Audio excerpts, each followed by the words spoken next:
MAPE, PE and Health 4, Quarter 4, Week 3, Matatag Curriculum. For the review, why do we need to study sexual and reproductive health rights? Before studying about consumer rights in the Philippines, assess how well you comprehend the subject. This should take a few minutes. Rate your knowledge and awareness on a scale of 1 to 5, with 1 being very low and 5 being very high. How well do you know about the idea of consumer rights? Do you know of any particular rules or laws that promote the rights of consumers in the Philippines? Could you give instances where consumer rights would be applicable? How comfortable are you as a consumer making wise choices? Have you encountered or come across any problems or difficulties pertaining to consumer rights?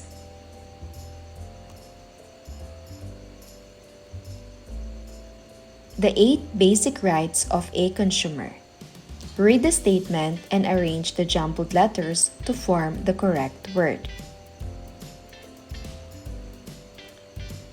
Consumers have the right to access essential goods and services necessary for their basic needs such as food, clothing, shelter, healthcare, education, and sanitation. 2. This is the right to be protected against the marketing of goods or the provision of services that are hazardous to health and life. Number 3. This is the right to be protected against dishonest or misleading advertising or labeling and the right to be given the facts and information needed to make an informed choice. Number 4. This is the right to choose products at competitive prices with an assurance of satisfactory quality. 5. This is the right to express consumer interest in the making and execution of government policies. This is the right to be compensated for misrepresentation, shoddy goods, or unsatisfactory services. This is the right to acquire the knowledge and skills necessary to be an informed customer. This is the right to live and work in an environment that is neither threatening nor dangerous, and which permits a life of dignity and well-being. Let's say you go to the store to buy a new pencil case for school. You find one that looks nice and decide to buy it, but when you get home and open it, you see that it has a big hole in it. What do? Remember, you have rights as a consumer. Let's have activity 2, Know My Rights.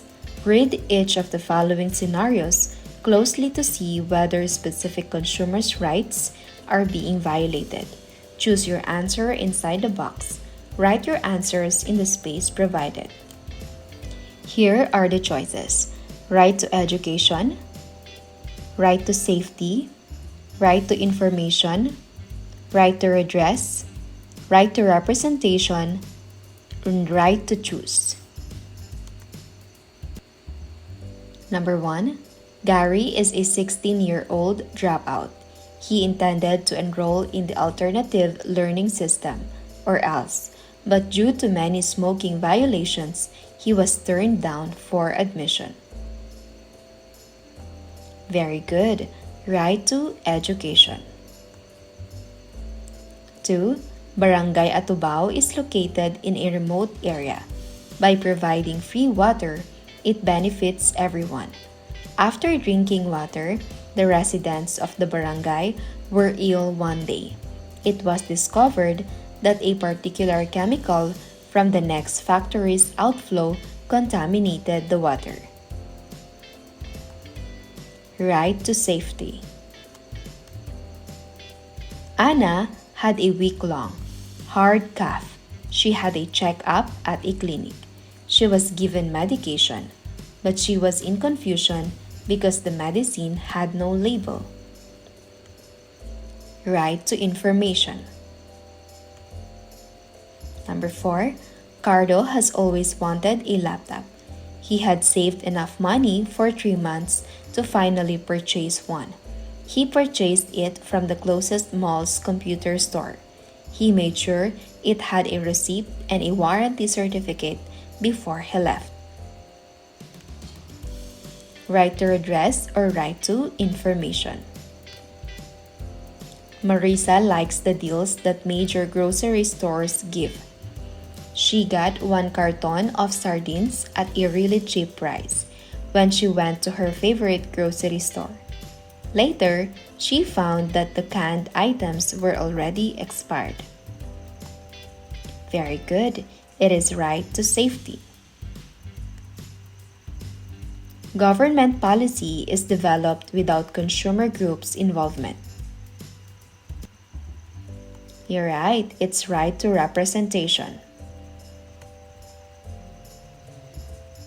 Elsa is excited to go to the grocery store with her mom. As they walk down the cereal aisle, Emily spots her favorite brand of breakfast cereal that she enjoys every morning. However, next to it, she notices a new cereal with colorful packaging and a fun cartoon character on the box. She's curious about it and asks her mom if she can try it instead of her usual cereal. Her mom agrees and encourages Emily to choose whichever cereal she likes best. Very good, it's right to choose. At the store, Jake sees some tasty chips with fun pictures on them. He wants to get them, but his brother says they're not good for him. When Jake asks why his brother isn't sure how to explain it well, this makes Jake confused because he doesn't understand why these snacks might not be healthy. He wishes he knew more about why some foods are better for him than others, so he could make smarter choices. Very good, it's right to education or information. For the lesson activity, we have buzz session. Do you think the government ensures the rights of every Filipino consumer? If so, what are some of its actions? Can you share it to the class? The government also plays an important role in consumer protection. A consumer has rights mandated by law. These are privileges that an individual is guaranteed of health products and services. The Consumer Act of the Philippines is a law that protects the interests of the consumer, promotes the general welfare, and establishes standards of conduct for business. The Consumer Act of the Philippines is a law that protects the interests of the consumer, promotes the general welfare, and establishes standards of conduct for business and industry. There are 8 basic rights of a consumer, according to the Act. For the subtopic 2, Filipino consumer responsibilities. What does the term consumer mean? Why should we consider our options before making a purchase? What factors should we take into account before making a purchase? How can we be certain that the goods we purchase are safe for the environment and for us? When was the last time you witnessed something unfair when shopping? How did you proceed? How can we help take care of the environment while shopping?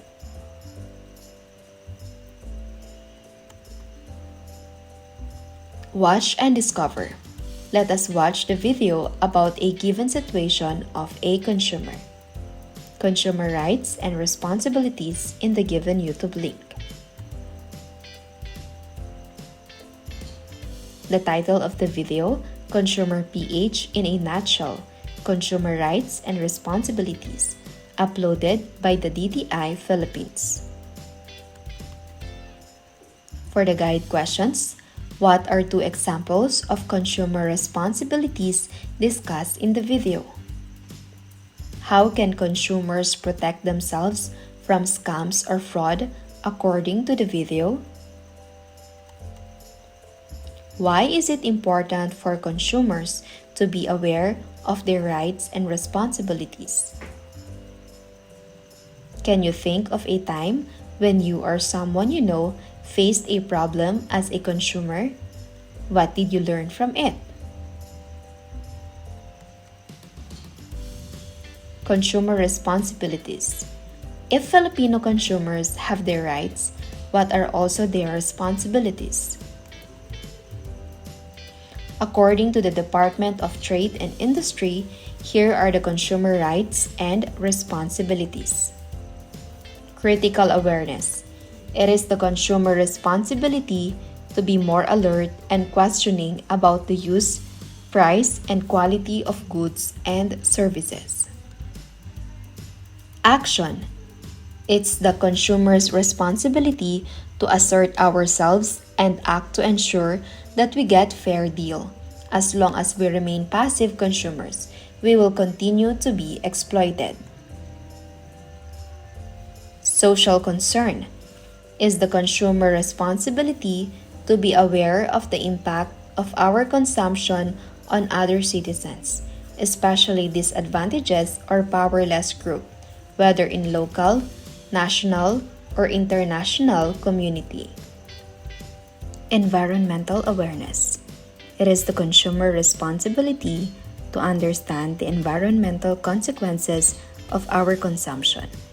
We should recognize our individual and social responsibility to conserve natural resources and protect the earth for future generations. Solidarity is the responsibility to organize together as consumers to develop the strength and influence to promote and protect our interests. For subtopic 3, Filipino consumer rights, decision-making skills, assertiveness skills, and critical thinking skills. Decision-making skills. When you are in the canteen, what do you consider before buying?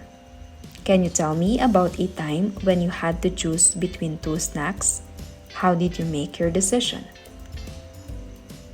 Assertiveness skill. How would you ask your teacher for help if you didn't understand a lesson? If someone is bothering you during class, what can you do to politely make them stop? Critical thinking skills. How can you tell if something you read online is true or not? Why do you think it's important to listen to different opinions when making a decision? Read and analyze the given situations. Choose your answer inside the box. Decision-making skills, assertiveness skills, and critical thinking skills. Situation 1. Maria has put money aside to purchase a birthday present for her friend. She visits a toy store and finds a lot of toys that interest her, but she has to choose which one to purchase. Very good, it's decision-making skills. Anna wants to beg her parents to get her the new toy she saw online, which she believes is the best toy ever and would provide her with guaranteed fun. You're right, it is critical thinking skills. Situation 3. Juan discovers he ordered the wrong thing as he is purchasing lunch at the cafeteria. Instead of the chicken sandwich he requested, He was given a ham sandwich. You're right, it's assertiveness skills.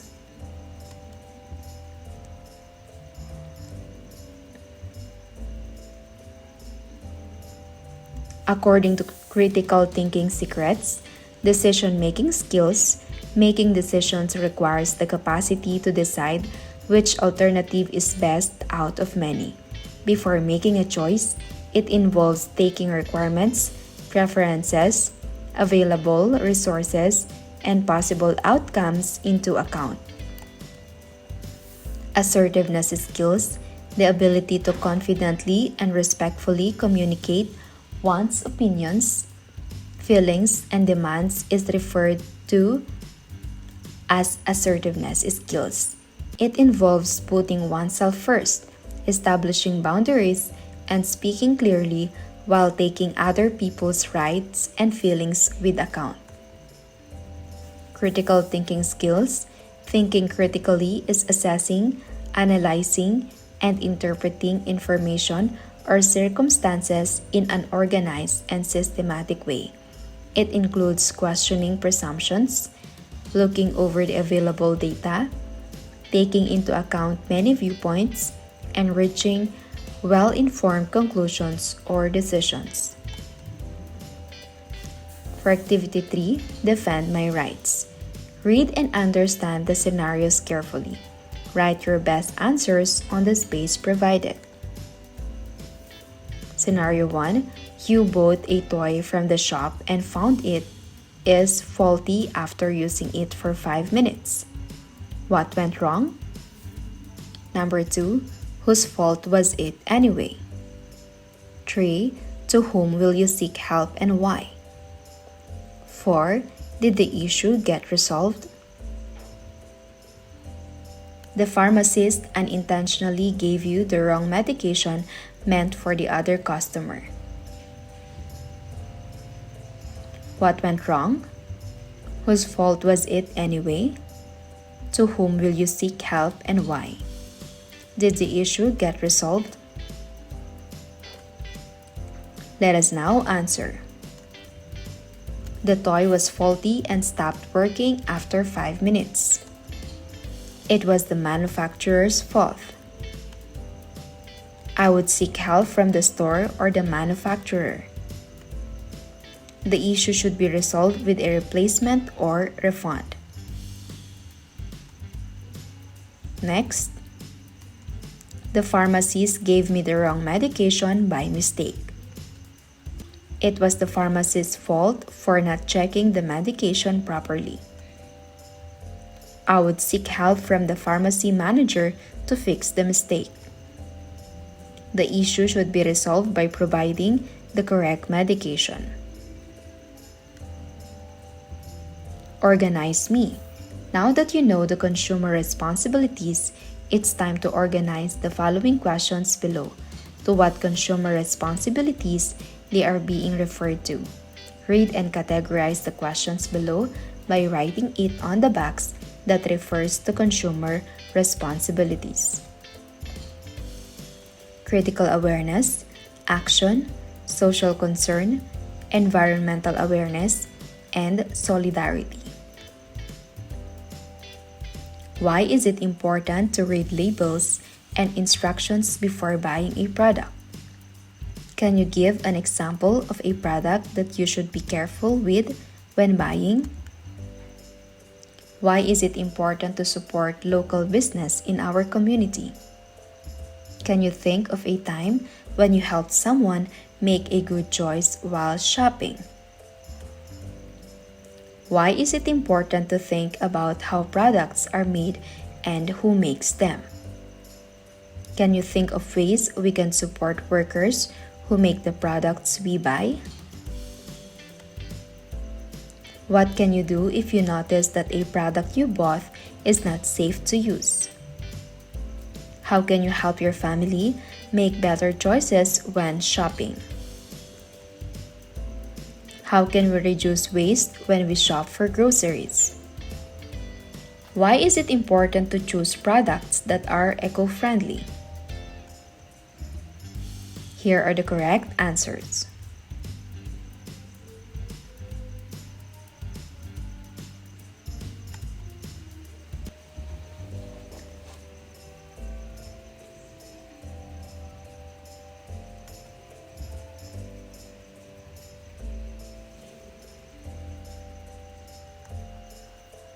Read the following statement and choose to shade happy or sad icon. Shade the happy icon if the statement is true or correct. If the statement is false or incorrect, shade the sad icon. 1. The right to return a product if it's broken. 2. Throwing trash anywhere we want. 3. Using reusable bags and recycling materials. 4. Not caring about our community. 5. We buy products by ignoring labels and instructions. Here are the correct answers.